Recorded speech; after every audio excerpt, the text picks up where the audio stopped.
夏天到了，不仅身体的肌肤会升温，连化妆品也会跟着升温。平日我们为化妆品花下一大笔钱，当然会担心化妆品是否容易变质。不少姐妹呢喜欢把化妆品放进冰箱里面储存，这到底可不可行呢？今天小鹿就为大家科普一下。有人说化妆品当然不能放冰箱里啦，很多美容专栏都这么写呀。化妆品专柜的销售小姐也会告诉顾客，乳液类的产品绝不能放冰箱保存，会造成油水分离。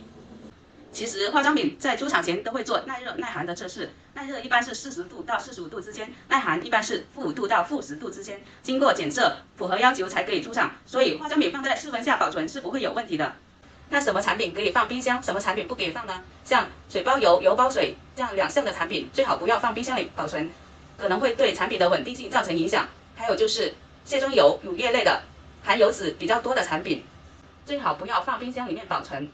频繁的温度变化容易使产品变质，还有就是粉饼、口红等也不要放冰箱保存。冰箱里面的湿度是不容易控制的，容易使产品受潮，滋生微生物。也放在冰箱保存的话，我们每天都会使用它，在冰箱里它的温度是比较低的，拿出来用的时候它的温度又会急剧上升，这样每天频繁的高低温交替，对化妆品的保存是不太有利的。我们通过模拟冷热交替的实验来检测一款精华液是否会发生变质的情况。我们把同样的精华液分别取样，一瓶放在室温储存，另一瓶交替放进干燥箱和冰箱，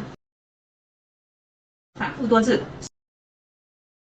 实验结果最终十分明显，放在室温储存的这瓶没有什么变化，沾以冷热交替的这瓶出现了明显的沉淀物，已经是变质了。所以使用中的化妆品我们最好不要放冰箱里面保存。那什么产品可以放冰箱呢？比如说片状的面膜，我们就可以放冰箱里面保存，因为面膜属于一次性的产品，不存在冷热交替、交叉污染的问题。还有就是产品的包装上有明确标注，需要是在低温环境下储存的，我们最好放在冰箱里面保存。这期内容就到这里，关注我，从源头上了解化妆品，我们下期见。